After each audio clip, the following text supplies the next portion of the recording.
Hello and welcome to my new YouTube channel, WorldPuzzle, to which I will do proper introduction in my introduction video. Because to be honest with you, I wasn't planning this to be my first video on this channel. Although, matter I'll be talking about is so urgent and important that I've decided there is no time anymore to prepare everything the way I would want it to be, for which I apologize straight away. Current situation pushed me to record this because the amount of misleading information, censorship, and straight up lies is just overwhelming when it comes to this topic and what we can find about it in the internet. Firstly, a few words about my background, as this might be actually quite relevant for some of you, and for the importance and integrity of the information that I will be presenting to you. I'm an independent researcher and private online investigator for over 12 years. I was posting or sending materials to many web portals, magazines, outlets, and so on, and that's not just the online ones. My job in most cases was literally to research, confirm or debunk certain information, to verify its sources, and or to dig out hard to find materials, in most cases from deep web. Therefore, I have some knowledge and experience on how to search, where to search for the information, and how to verify its sources while adding a logical analysis to it to create a bigger picture for you. So without further ado, let's get right into this. Most of you probably already, or at least briefly, know what coronavirus is. So I'll just go really quickly through the most important information about it. So coronavirus is a RNA enveloped virus, quite highly contagious virus actually. Not as contagious as rubella or measles, but still very dangerous, especially because our immune system do not yet have ways to defend itself from it, as it is a novel virus, a new type of virus to which we do not have antibodies in our immune system to help us deal with it. It's airborne, which means it mostly spreads through sneezing, coughing, and particles that travels in the air. Although according to mainstream media, it can stay on the surface for only a couple of hours. Some sources may suggest it can be much longer, counted even in days perhaps. And while this is not yet officially confirmed data, we have quite a bit of evidence supporting this theory. Like, for some reason, Chinese government is spraying many banned locations and buildings with disinfectants day after no one is allowed in. So they're still doing spraying and so on over the infected areas. This could indicate that the virus could stay on surfaces much longer than we initially thought, or at least than what the official telling us. Although infected by touching any other areas is yet to be confirmed, we already know that it can be absorbed by touching or spraying over vulnerable areas like your eyes, mouths, etc., of which we have officially confirmed cases, including in Chinese personnel, like doctors and nurses and so on. Which is probably one of the reasons why Chinese personnel is wearing full hazmat suits, even with goggles on. Therefore, I highly recommend wearing goggles as well, especially in potentially highly contaminated areas like hospitals and so on, where patients are waiting to get checked.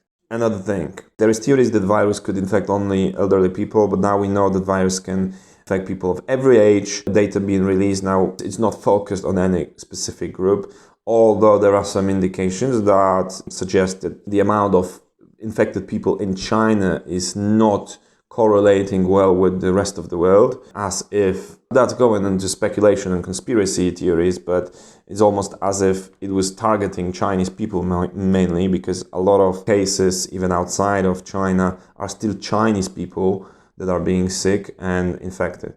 To be honest with you, that only shows how little we know about the virus yet, and how much more data and statistics still needs to be released for us to have better understanding of that virus. How to minimize risks of getting infected? Well, first of all, wear at least N95 masks and optimally goggles, some kind of eye protection or something like that. Wash your hands and maintain a high level of hygiene. That's very important. Try to avoid crowded places. Try not to use planes for some time. And generally don't panic. Observe, prepare and prevent, but don't panic. That's probably one of the worst things you can do. That will not help anyone, especially you. So far, according to official data, we have around 30,000 infected people at this very moment. The exact number on News QQ says it's 28,151 people, but that is a little bit outdated information already, because that's our last update was 3 o'clock at night, so that's quite a while ago compared to where I'm recording this material, which is 7 afternoon. Another thing, nearly 600 people dead. At least 80 million people are under lockdowns in China, and there is over 240 confirmed cases in other countries, including Taiwan, US, France, Germany, Japan, Australia, which, by the way, already approved flight bans from mainland China, and basically the same steps are undergoing by US and so on. We have to keep in mind that there were only 20 cases on 29. So that multiplied by 10 within just 1 week. This is insane. So now we have all basic and crucial information in place. We can proceed to dive deeper into rabbit hole. And this, to be honest with you, is not a wonderland. I can tell you that straight away. Numbers.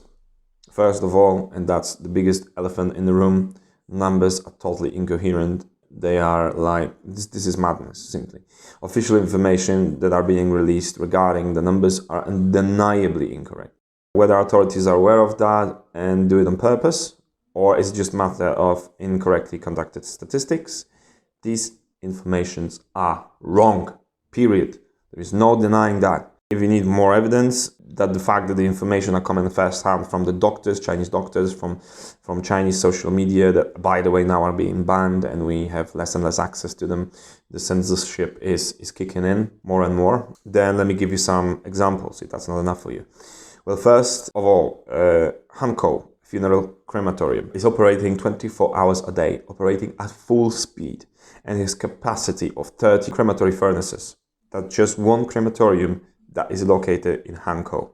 Based on that information, we can calculate the actual number of deaths that could exceed the official data by even up to 10 times, with no less than 200 deaths per day in Wuhan itself, if these informations are correct.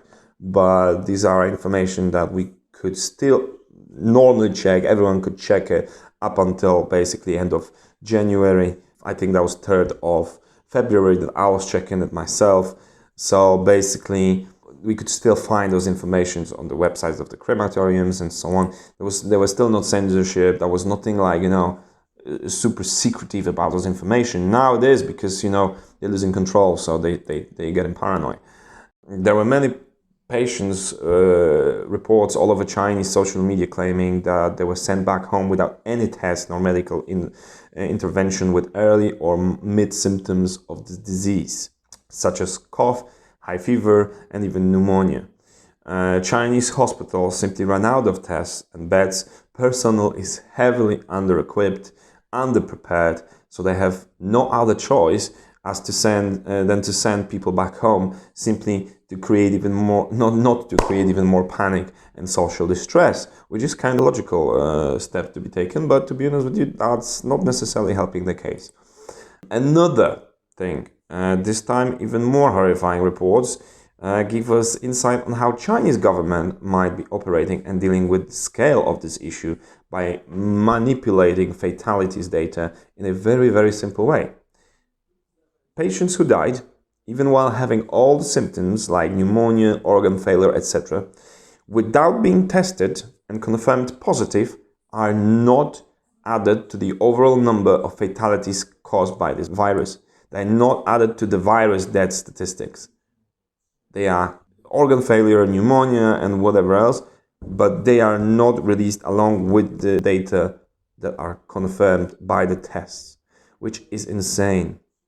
Now, not to go too deep into that speculative manner by saying it's all done on purpose, I'll say this indeed could have just been due to the lack of tests, yet still it could heavily affect the data that we have. And to be honest, if you know how China government operate, well, it's becoming highly unlikely that this is the only reason.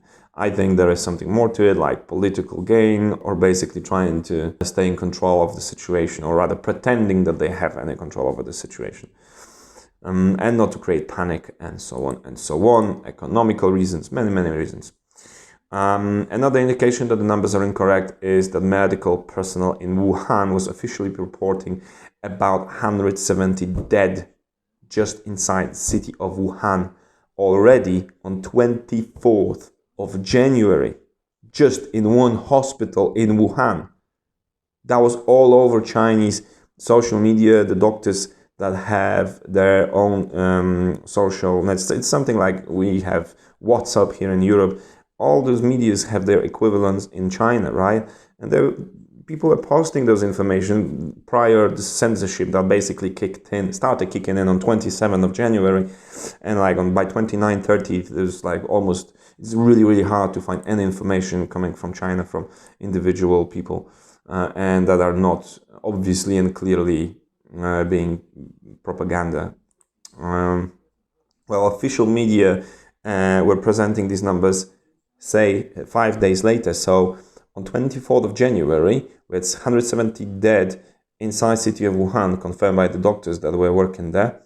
This amount of deaths, 170, was only reported 5 days later, on 29, as official death toll, which is insane. That's 5 days delay, and that was just one hospital. And we're talking official data about worldwide. And guys, this is crazy.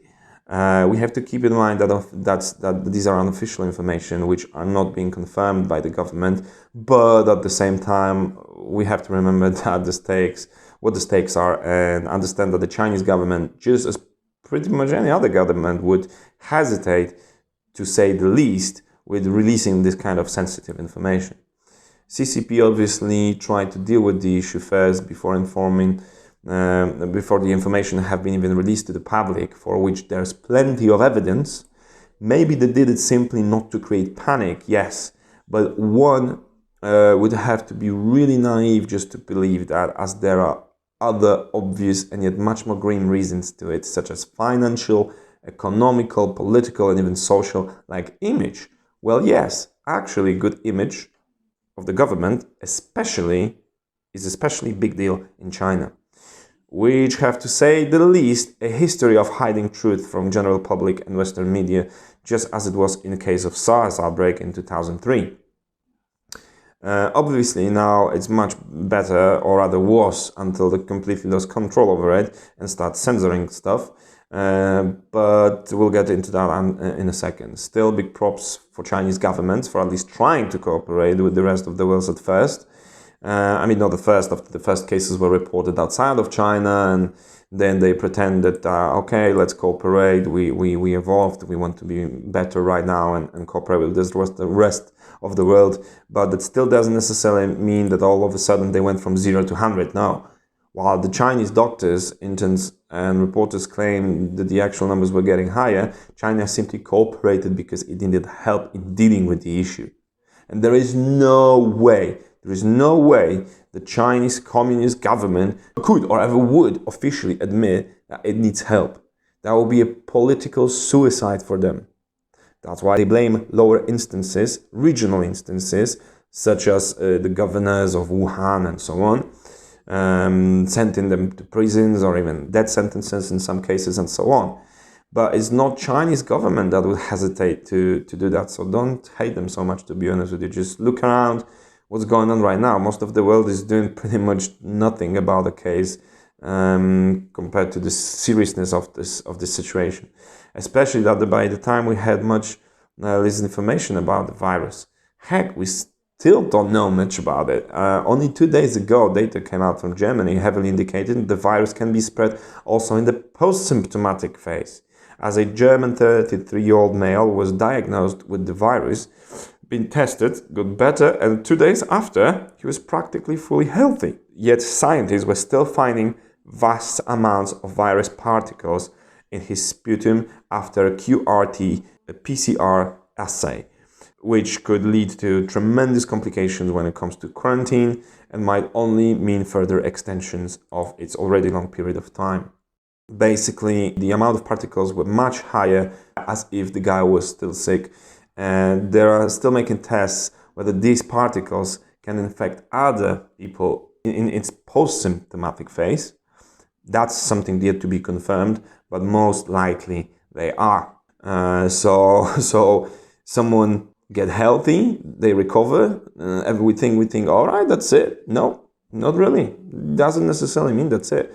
The people after being recovered, cured from the disease, they still might need to be under quarantine for an unknown period of time, because that only just came out 2 days ago. To make matters even worse, there's absolute lack of tools, tests, beds, infrastructure and equipment in place to effectively deal with the virus. China decided to use stadiums as temporary fields, as they are not being able to build previously planned field hospitals on time. That supposedly should have a capacity of 100,000 beds. They're not being built on time. 100,000 beds. Guys, just for comparison, US have 95,000 intensive care IC beds in its complete hospital system. Most of them are in use from like accidents, heart diseases, etc., right? So it's not like they have access to 95,000 beds.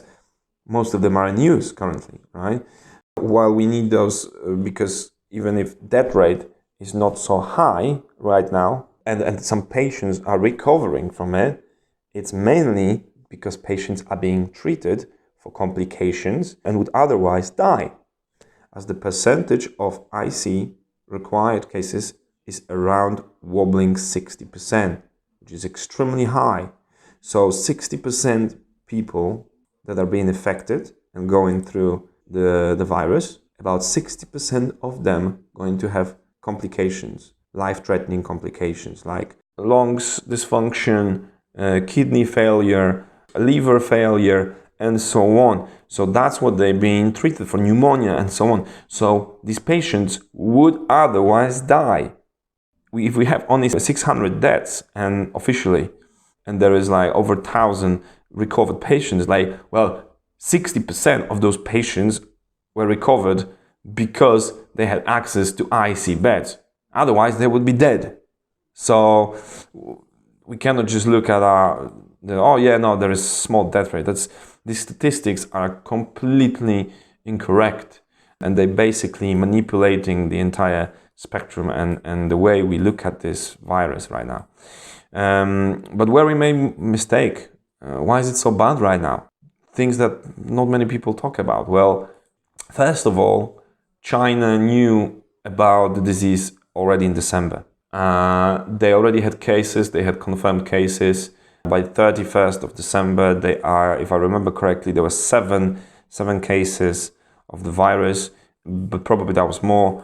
And yet they still were organizing buffets for 40,000 people, 7 miles from the epicenter of the outbreak. So basically, there were 40,000 people eating together, celebrating together New Year in China, and that was like a spreading ground for the virus. It was just made for spreading the virus. All right, guys, to wrap it all up, all I'm gonna say is that I'm not gonna lie, this coronavirus probably will be main focus of my channel for time being, for next couple of days, weeks. As this is insane what's going on, and it's really, really frightening, to be honest with you. As you see, I'm going through quite a lot of information. I'm trying to verify them, check them. I'm digging really deep into all this information, trying to verify sources as well as I possibly can. And hopefully you guys enjoy it. I'm doing it all for you, so you are stay tuned and are well informed, because the amount of nonsense and straight up lies in the internet nowadays, especially regarding this case, is just unbelievable. Seriously, I'm going through such nonsense in some cases. I just cannot believe what I'm looking at, and how people can believe it and then spread it further. That's just insane. So guys, I will keep you updated. Stay tuned. As this is a new YouTube channel, every single like, every view, every subscriber is really important to spread awareness. Send it to your friends if you can. Just raise awareness. Tell them about this case. Tell them about coronavirus. Inform them at least briefly, so they stay they will listen when something's gonna be happening. unless they will not be oblivious to it as well. And maybe you will save someone's life. And that's it. Thank you for listening. I'll see you next time.